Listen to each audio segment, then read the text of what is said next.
everybody. Welcome to the weekly community stream. I am Sarah. Hey guys, I'm Silas. Let's go ahead and get into it. So for this week, starting off, we've got our Reddit AMA highlights.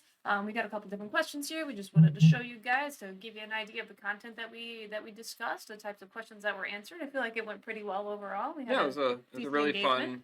really fun AMA. I think everybody on the team got to answer one or two questions. Mm-hmm.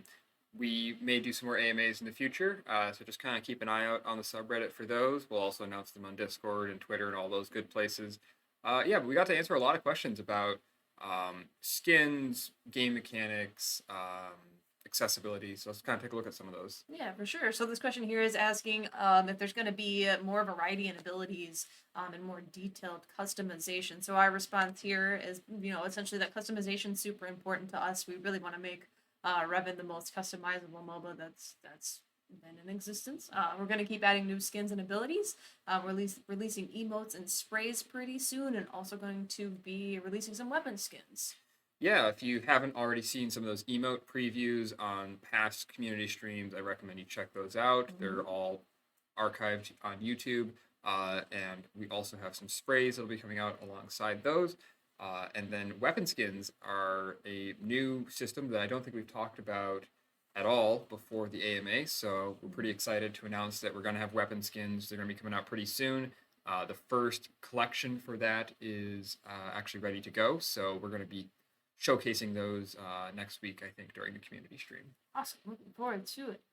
The next one here is more so about accessibility, as Silas mentioned a second ago. It's really important to us that REVN is inclusive and accessible to all. We had a request a couple of years ago for some mouse sensitivity settings and options to invert controls for mouse look, which is actually going to be in the present version of the game. And then you mentioned as well that the remapping is in the present version as well? Yes. Okay. I don't think we have remapping for controllers yet. So like Xbox, PlayStation, or like special accessibility oriented controllers, we don't support those yet, but we will.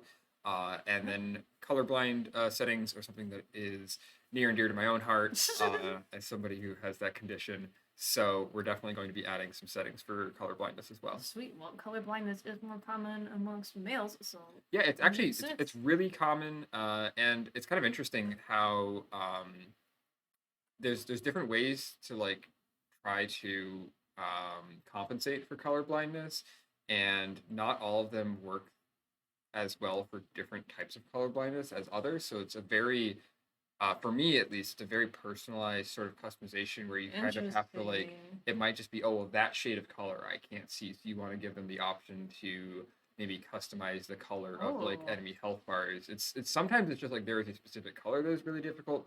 Sometimes it has more to do with like the contrast between colors. So it's not always as easy as just like applying a filter to the image or to the screen. So that's something that I'm personally looking forward to adding some more features for that. No. So next we have a sneak peek of the new Super Minion that should be coming in the next couple of weeks. Next couple of weeks, yep. We just finished the modeling and texturing on this bad boy. He is a nice chunky mech. They'll be dropping out of the sky onto a REVN battlefield near you soon. Very excited to see it replace the placeholder giant golden minion that we've been using for the last couple of years. Art team did a great job on this. It's going to be pretty cool. Will his mechanics be similar to the Super Minion that is in place now? It'll just be the aesthetic? Mechanically, it'll be pretty similar. Okay. It'll march down the lane. It'll do a lot of damage. He's got like a big gun on one of his arms. And then he will also heal nearby ally minions. Nice. It's a small detail I noticed when I was checking it out earlier. He's got these little like crosses on the backs of his like little wings, sort of indicating that he can heal nearby allied minions. Cool. There'll probably be some VFX added for that as well, different particles and that kind of thing. So for new content this week, we have a lot of new visual effects. Yeah, do you want to talk some more about those? We do have some previews on our next slide for the Healburst and the Teleport. Shockwave has some very old VFX that are getting updated this patch, and then Healburst it actually also had very old VFX. So those two are some of the oldest abilities in the game. They're getting a nice update on their visuals. They'll probably be getting new sound effects soon as well. Teleport, I love the animation on this one. So I'm super excited to see this coming into the game. It's also got like a new dissolve effect on the character as well, some new particles. And I actually haven't seen the energy transfer visual effects yet, and I don't think it's in the slides. So you're just gonna have to tune in and check them out next week, same as me. Sweet. Well, lastly, here we got friggin' jump pads. Yeah, what'd you think of those? That was kind of a surprise. Yeah, for last sure. week. For sure. I was running down mid lane, and then all of a sudden I was in the air. I noticed I wasn't able to use any of my abilities or my weapons, so that was interesting. Yeah, so we prototyped jump pads, I think maybe a month ago, maybe 2 months ago, right before you joined.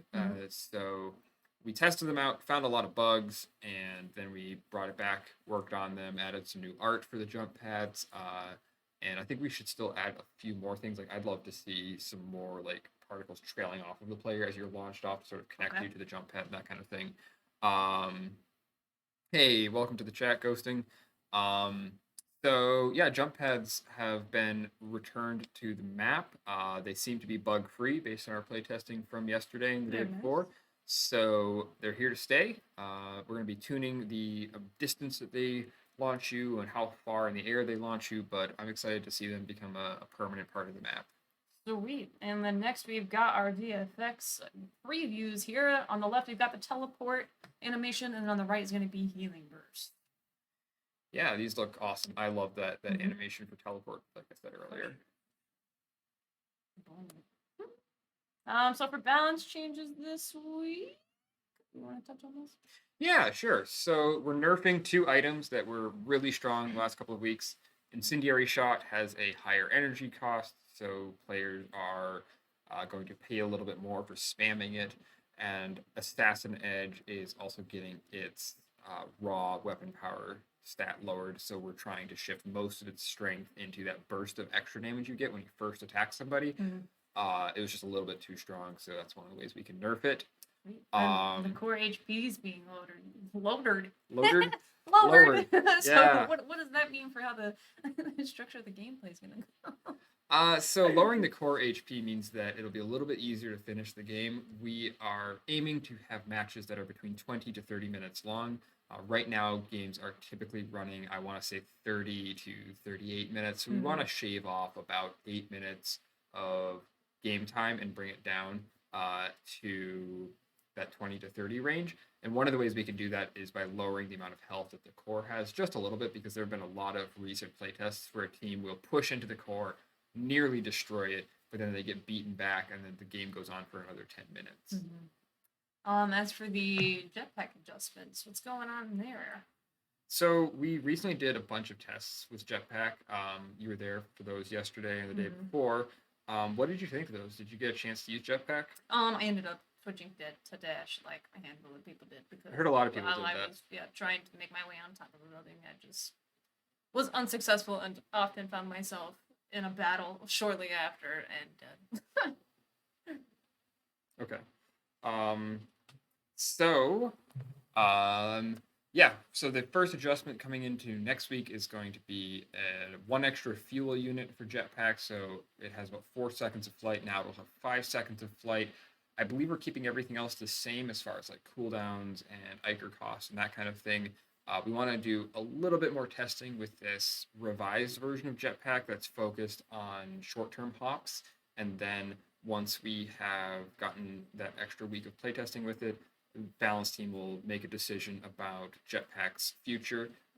There's a couple of ideas that have been tossed around. One is just keeping jetpack the way it was a couple weeks ago, introducing a new ability that's like short jetpack versus long jetpack.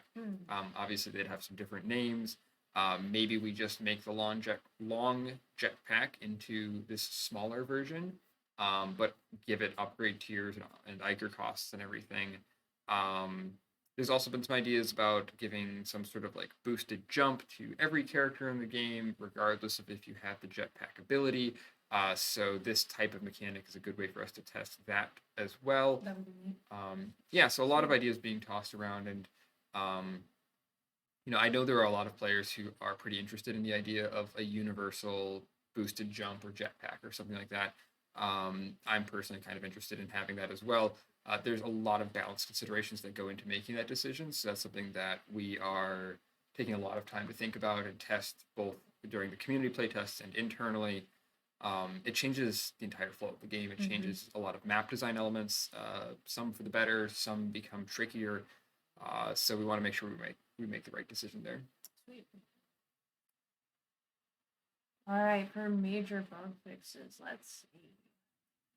All right, so what was up with damage coils before? We locked it down for a couple weeks. Yeah, we took it out of the game for a couple of weeks because I guess the passive for damage coils is every time you deal damage, you gain a little bit of bonus damage that lasts for a few seconds and then it goes away. And there's a maximum amount you can gain, but the idea is that the longer you're in a fight, the stronger you get. And that bug was that when you were done fighting and your bonus damage went away, it was actually taking away more damage than it was originally giving you. So you ended up losing effective damage by using this item. It was giving you negative damage. Felt really bad. So had to take it out of the game until we fixed that. This next one is also a pretty important bug. Players were loading into matches and their loadout would not come with them, so they wouldn't have the right skin, they wouldn't have the right weapons, and most importantly, they wouldn't have the right abilities. They wouldn't have any abilities. So that should be fixed in this patch as well. Right, and Sentry Turret is going to target the training dummies in practice mode. You mentioned that would be good for those who are trying to, create their specific loadouts and test some things out. Anything beyond that? No, I mean, it doesn't really. This bug was not in the sort of like player versus player live version of the game. This was just in practice modes. You want to test how much damage your abilities do. It wasn't working properly in there, so we've got that fixed. But I don't believe this bug was affecting the player versus player version of the ability. Okay. And for status effects, you mentioned those are the little symbols that pop up above your HP bar. Yeah, so that's things like being slowed, poisoned, burning, whatever. Sometimes those effects would not clear out properly. So like the icon would get stuck on your screen even though you weren't poisoned anymore. Sometimes like the visual effects would get sort of like left somewhere in the map. Like there'd be like a little like puddle of fire on the floor that used to be attached to somebody and then it like stuck around after they died or something. So we got a few of those things fixed up in this patch. Does this apply to like when you get a region from the Minion terminals as well? Like there's that's also a status effect. Yeah, pretty much anything that affects your character is probably a status effect if it's like a buff or debuff. All right. Well, sweet. Good update for this week. As usual, playtests are Tuesdays at noon, Wednesdays at 7 p.m. Eastern Time, and community streams are Thursdays at 4 p.m. All right. We'll see you guys next week.